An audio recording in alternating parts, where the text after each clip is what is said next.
मंडळी, ठरलं तर मग या मालिकेचा आजचा म्हणजे 4 फेब्रुवारीचा रिव्ह्यू तुम्ही ऐकत आहात. कालच्या भागात आपण शेवटी शेवटी पाहिलं होतं की सुमन आली आहे साक्ष द्यायला आणि नागराजचा वकील तिला विचारतो की तुम्ही खरं बोलत आहात ना? सुमन म्हणते, हो, माझा नवरा अतिशय नीच माणूस आहे, मी जे काही सांगते ते अगदी खरं आहे. हे बोलताना सुमन जरा घाबरलेली असते. याच गोष्टीचा त्या वकिलाने फायदा घेतला. तो म्हणतो, अरेच्चा, तुम्ही थरथरताय. आणि मग जजला म्हणतो, मिलॉर्ड, यांना पाणी देतो. आणि सुमनला पाणी देतो बरं का प्रेक्षकांनो. आणि मुद्दाम सुमनच्या या परिस्थितीचा कोर्टामध्ये चुकीचा वापर करून सांगत म्हणतो, जेव्हा सुमन पाणी प्यायला ग्लास हातात घेते तेव्हा सुमन थरथरत असते. तेव्हा तो वकील म्हणतो, तुम्हाला तर ग्लासही हातात धरता येत नाहीये. मिलॉर्ड, अशा व्यक्तीची सारासार विचार करण्याची शक्ती नष्ट झालेली दिसते. अर्जुन आता ऑब्जेक्शन घेत म्हणतो, ऑब्जेक्शन मिलॉर्ड. ॲडव्होकेट भालेराव, काय नेमकं सिद्ध करू इच्छिता? उगाच कुठले तरी तर्क लावताय. सुमन यांना त्यांच्या मिस्टरांची भीती वाटते. नागराज किल्लेदारची त्यांना भीती वाटते. या भीतीमुळेच त्या घाबरल्यात. मिलॉर्ड, सुमन किल्लेदार यांनी सांगितलेला शब्द न शब्द खरा आहे. आता त्यावर ते ॲडव्होकेट भालेराव म्हणतात, या सुमन किल्लेदारांवर कसं काय विश्वास ठेवायचा मिलॉर्ड? तुम्हीच सांगा, मी तुम्हाला काही दाखवू इच्छितो. असं म्हणून त्याने एक खाकी कलरचं इन्व्हॉल्व त्या जज साहेबांना दाखवलंय आणि म्हणतोय, आपल्या कोर्टामध्ये असलेल्या या मुख्य साक्षीदार सुमन किल्लेदार यांची मानसिक परिस्थिती ठीक नाहीये. मी यांचा मानसिक आरोग्य अहवाल कोर्टासमोर सादर करू इच्छितो. आता तो अहवाल जज साहेबांनी चेक केलाय. नागराज सारखा बघत असतो सुमनकडे बरं का. आता ते वकील म्हणतात, या अहवालावरून असं सिद्ध होतंय की सुमन किल्लेदार गेल्या काही महिन्यात मानसिक तणावाखाली आहेत. त्यांची मानसिक अवस्था ही अजिबात ठीक नाहीये. सुमन आता मध्येच ओरडत म्हणते, नाही नाही, मला काहीही झालेलं नाहीये. माझी मानसिक अवस्था अगदी व्यवस्थित आहे. मी ठीक आहे. मी अतिशय ठीक आहे. मला काहीच झालेलं नाहीये. अर्जुन येतो आता ऑब्जेक्शन घेत आणि म्हणतो, मिलॉर्ड, एका बाईला तिच्या नवऱ्यानेच किडनॅप केलंय. हे जाणून घेतल्यानंतर त्या बाईच्या मनाची अवस्था काय असेल? इथे असल्या प्रत्येकाला त्याची जाणीव असणारच आहे. आता ॲडव्होकेट लगेच म्हणतात ते भालेराव की मी सुद्धा समजू शकतो. नाही, सुमन किल्लेदार यांच्या मनाची अवस्था काय असेल त्यांच्या नवऱ्याने त्यांना किडनॅप केल्यानंतर, हे खरंच आहे. एखाद्या व्यक्तीला बांधून ठेवल्यावर त्याच्या मनाची अवस्था ही सैरभैर होऊ शकते. आणि सुमन किल्लेदार यांना अतिशय जास्ती त्रास सोसावा लागलाय आणि म्हणूनच त्यांना आरामाची गरज आहे आणि ट्रीटमेंटची सुद्धा. पण मायलॉर्ड, अशा मानसिक रुग्णाची साक्ष कोर्ट कशी काय ग्राह्य धरू शकेल? आज ना प्रेक्षकांनो, म्हणजे आज नागराजला सोडायचंच असं त्यांनी ठरवलं होतं.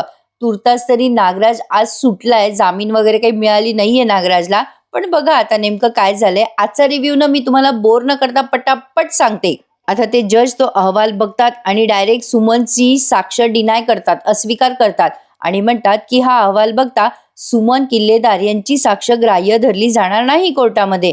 आणि नागराज सुटकेचा निश्वास टाकतोय. सुमन आता जागेवर जाऊन बसते बरं का. सुमन जेव्हा खाली जाते म्हणजे बसते खुर्चीवर, तेव्हा सायली म्हणते, घाबरू नका सुमन काकू, टेन्शन नका घेऊ, तुम्ही न घाबरता साक्ष दिली आहेत. आता ते वकील म्हणतात नागराजचे की मायलॉर्ड, मला अर्जुन सुभेदार यांना एक प्रश्न विचारायचा आहे. नाही, नेमकी ही केस आहे कशाची? आत्ताची सुमन किल्लेदार यांच्या किडनॅपिंगची की 22 वर्षापूर्वी झालेल्या अपघाताच्या कटाची? नाही, ज्या ऍक्सिडेंटमध्ये कोणीही गेलेलं नाहीये, त्या ऍक्सिडेंटमध्ये 3 व्यक्ती होत्या आणि त्या तिन्ही व्यक्ती आज आत्ता जिवंत आहेत. मग नागराज किल्लेदारांना त्या गुन्ह्यासाठी आरोपी म्हणून कसं काय सिद्ध करणार आहात? आता अर्जुन तिथे उठून उभं राहतो आणि त्याचं जस्टिफिकेशन द्यायला लागतो. पण आता तेव्हा रविराज उठून उभे राहतात बरं का. आणि रविराज म्हणतात की मिलॉर्ड, मला जरा बोलायची परवानगी हवी आहे. आणि मग ते परमिशन देतात रविराजांना. या आजच्या सगळ्या एपिसोडमध्ये ना मला फक्त रविराजांचं बोलणं खूप आवडलेलं आहे. म्हणजे आज कुठेतरी अर्जुन बिचारा कमी पडला की आज त्यांना हा भालेराव अर्जुनवर वरचढ झालेला दाखवायचा होता. नेमकं काय दाखवायचं होतं ते मला पण कळलेलं नाहीये. पण खूपच आजचा एपिसोड थोडा वीकच वाटला मला प्रेक्षकांनो. आता रविराजला परमिशन मिळते बोलायची. रविराज म्हणतात, युअर ऑनर, ही एक किरकोळ केस नाहीये. ऍक्सिडेंटची किंवा कारस्थानाची केस नक्कीच नाहीये. गेली 22 वर्ष सुरू असलेल्या फसवणुकीची ही केस आहे. गेली 22 वर्ष सुरू असलेल्या माझ्या बायकोच्या आणि माझ्या मुलीच्या मानसिक छळाची ही केस आहे. या नागराज किल्लेदारमुळे माझी बायको तिच्या कुटुंबापासून दूर राहिली. 22 वर्ष माझ्या बायकोने हालाखीत दिवस काढलेत. माझ्या मुलीला अनाथ आश्रमात राहावं लागलं. ही फक्त आजच्या एका दिवसापुरतीची केस नाहीये, हा गेल्या 22 वर्षापासून होत असलेला अन्याय आहे. म्हणून एक बाप म्हणून, एक पती म्हणून मी आपल्याकडे या अन्यायाची दाद मागू इच्छितोय. असं तर नाहीये युअर ऑनर की या सगळ्यामुळे माझी गेलेली 22 वर्ष आता भरून निघतील, पण नागराज किल्लेदार या या माझ्या सख्ख्या भावाने केलेले हे सगळे कट कारस्थान आहे. त्याला किमान कठोरातली कठोर शिक्षा झाली तर किमान किमान आम्हाला थोडा तरी न्याय मिळेल. माझ्या भावाला कठोरातली कठोर शिक्षाही व्हायलाच पाहिजे. आता रविराजांनी स्वतः न्याय मागितलेला आहे प्रेक्षकांनो. पण बघा, म्हणजे नेमकं ना त्यांनी काय केलंय, आज नागराजला जामीन मिळालाय असं पण दाखवलेलं नाहीये. बघा आता नेमकं काय काय दाखवलंय ते. आता रविराजांच्या या युक्तिवादानंतर त्यांना तिथे बोलवतात ते आणि व्यवस्थित साक्ष द्यायला लावतात. पण बघा आता तत्पूर्वी उगाच काहीतरी बोर होऊ नये म्हणून प्रियाचा सीन मध्येच दाखवलाय. प्रिया साडीमध्ये बरं का, आणि तिच्या खोलीमध्ये तगमग करत असते आणि विचार करत असते काय झालं असेल कोर्टामध्ये काय नाही. प्रिया विचार करत असते की नागोबानीच तो सगळा कट रचला होता, हे एकदाच कोर्टात सिद्ध झालं पाहिजे. म्हणजे तो नागोबा आणि तो मैपत दोघंच्या दोघं खडी फोडायला जेलमध्ये जातील आणि मी मोकळा श्वास घेऊ शकेल एकदाची. आता देवाजवळ प्रार्थना करते हात जोडून आणि म्हणते, देवा आजपर्यंत मी तुझ्याकडे काहीही मागितलेलं नाहीये आणि जेव्हा जेव्हा मी तुझ्याकडे मागितलं तेव्हा तू दिलेलं पण नाहीये. पण बाबा प्लीज प्लीज मी हात जोडते तुझ्या पुढे, माझी ही एवढीच इच्छा पूर्ण कर प्लीज. चला, प्रियाला पण नागोबा मोकळा दिसलेला सहन होणार नाहीये. पण आता प्रिया पण बघूयात पुढे काय काय घडतंय. प्रियाची ही इच्छा देव ऐकतोय की नाही. आता पुन्हा कोर्ट सीन दाखवलाय. अर्जुन म्हणतोय की युअर ऑनर, ॲडव्होकेट किल्लेदार रविराज किल्लेदार यांना मला विटनेस बॉक्समध्ये बोलवण्याची परवानगी देण्यात यावी. आता रविराज तिथे विटनेस बॉक्समध्ये आलेत. आता त्यांनी कोटबीट त्यांचा काढलाय बरं का. आता रविराज तिथे उभे आहेत आणि अर्जुन त्यांना आता प्रश्न विचारतो. अर्जुन म्हणतो, मिस्टर रविराज किल्लेदार, तुमचा जो अपघात झाला त्याबद्दल तुमचं आणि नागराज किल्लेदार यांचं बोलणं कधी झालं का. रविराज म्हणतात, युअर ऑनर, गेले 22 वर्ष आमच्यात या बाबतीत बऱ्याच वेळेला बोलणं झालं, पण कित्येक वेळेला नागराजने सत्य माझ्यापासून लपवलंय. मी प्रतिमा आणि तन्वी याचा शोध घेण्याचा बराच प्रयत्न केला, पण त्यात मला यश आलेलं नाहीये. मी दरवेळेला पुरावे शोधायचा प्रयत्न करायचो. जे जे पुरावे मला मिळाले होते ते सगळे मी क्रॉस चेक केले आणि त्यात आता मला असं लक्षात आलंय की नागराज किल्लेदार या सगळ्या गोष्टीमध्ये अडथळे आणत होते मुद्दाम. आता लगेच ते नागराजचे वकील म्हणतात, ऑब्जेक्शन. नाही, मला ना मिस्टर रविराज किल्लेदार तुमच्या अपघाताबद्दल प्रचंड दुःख आहे. नाही म्हणजे आत्ताच तुम्ही म्हणालात की गेली 22 वर्ष तुम्ही तुमच्या पत्नीसाठी मुलीसाठी तळमळत होतात. याच दुःखातून तुम्ही तुमच्या भावावर आता आरोप करताय. त्यावर रविराज त्या भालेरावला सणसणीत उत्तर देतात की माझं भावना आणि दुःख एकीकडे आणि मी माझ्या भावावर करतोय ते आरोप एकीकडे. दोन्ही गोष्टीमध्ये गल्लत करू नका मिस्टर भालेराव. माझ्या भावाने म्हणजेच नागराज किल्लेदारने केलेली फसवणूक मी स्वतः अनुभवलेली आहे. भावनेच्या भरात चुकीचा वागणारा माणूस मी नाहीये. हा थोडासा जोकच होता. असो, तसे ते स्ट्रिक्टच आहेत प्रेक्षकांनो, पण बऱ्याचदा तेही चुकीचे वागलेले आहेत. आपण साक्षीदार आहोत या सगळ्या गोष्टीचे. तर बघा आता पुढे काय दाखवलंय. आता ते भालेराव काहीच बोलत नाही. मग अर्जुन म्हणतो, मिस्टर रविराज किल्लेदार, तुम्ही तुमच्या भावाला अतिशय व्यवस्थित ओळखता. त्यांच्यावर लागलेले सगळे आरोप हे खरे आहे हे तुम्हाला कितपत वाटू शकतं. रविराज म्हणतात, अगदी हेच असू शकतं. आता ते जेव्हा बोलतात त्या प्रत्येकांच्या चेहऱ्याचे एक्सप्रेशन दाखवलेत. आता रविराज पुढे म्हणतात, हा माझा भाऊ अतिशय नीच माणूस आहे, तो कुठल्याही थराला जाऊ शकतो. अर्जुन म्हणतो, point to be noted milord, thank you so much Raviraj Killedar. असं म्हणून आता ते रविराजांना खाली बसण्याची परवानगी मिळाली. मग अर्जुन पुढे सांगतोय, मिलॉर्ड, नागराज किल्लेदार यांनी अपघातासाठी ज्या माणसाला सुपारी दिली होती त्या मैपत शिकरेला मला विटनेस बॉक्समध्ये बोलवण्याची परवानगी देण्यात यावी. आता अर्जुनला तीही परवानगी मिळाली आहे. आता मैपत तिथे येऊन काय उखाडणार होता नागराजचं प्रेक्षकांनो, हे तर आपल्याला आधीच कळलेलं होतं. साक्षीला हा नागराज काहीतरी डॅमेज करेल किंवा साक्षी जिवंत आहे हा नागराज कोर्टामध्ये सांगेल म्हणून मैपतराव गप्प बसले. अर्जुनरावांनी बरेच प्रयत्न केले पण मैपतराव काही बोललेच नाही. मैपत आलाय तिथे. आता अर्जुन त्याला प्रश्न विचारतो. हा जो सीन आहे ना प्रेक्षकांनो, आपल्या सगळ्यांना हा अपेक्षित होताच. आल्या आल्या मैपत नागराजला लुक देतो बरं का, राग राग. मैपत आता विटनेस बॉक्स मध्ये आलाय. आता यायच्या आधी तो लुक देतो, त्याचे यायची एंट्री वगैरे दाखवली आहे. मग अर्जुन त्याला तिथे बॉक्समध्ये आल्यावरती प्रश्न विचारतो, मिस्टर महिपत शिखरे, 22 वर्षापूर्वी झालेला तो अपघात हा तुम्हीच केला होता, या गोष्टीचा पुरावा आमच्याकडे आहे. तुम्ही स्वतः त्याची कबुली दिलेली आहे, त्यामुळेच तुम्हाला आज अटक झालेली आहे. तुम्ही कोर्टाला हे सांगा की तो अपघात घडवून आणण्यासाठी तुम्हाला सुपारी कोणी दिली होती? अर्जुन जेव्हा हे प्रश्न विचारतोय तेव्हा नागराज त्याला आधीच खुन्नस देतोय बरं का महिपतला. महिपत त्याच्याकडे बघतोय.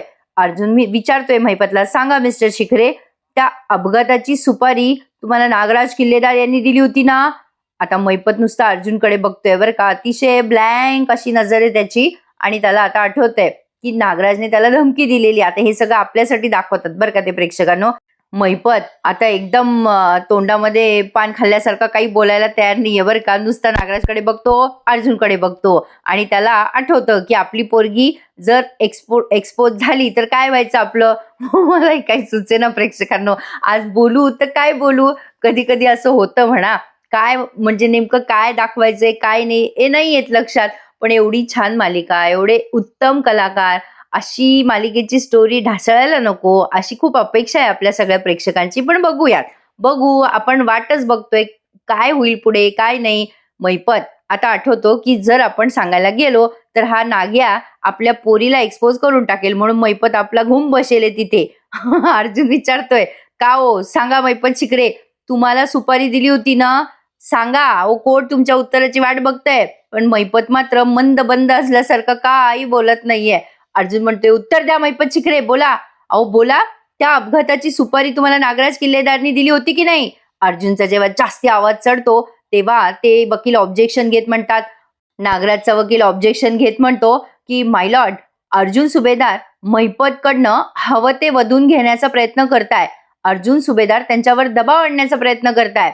महिपत शिखरे यांनी एकदाही असं म्हटलेलं नाहीये की त्यांना नागराज किल्लेदार यांनी रविराज किल्लेदारांना मारायची सुपारी दिली होती. अर्जुन म्हणतो, पण मग महिपत शिखरे यांनी हेही सांगितलेलं नाहीये की त्यांना ही सुपारी नागराज किल्लेदारनी दिलीच नव्हती. महिपत अर्जुनकडे खूप वेळ बघून घेतोय. कधी नव्हे ते महिपतला इतक्या वेळ अर्जुनला पाहायला मिळाला प्रेक्षकांनो.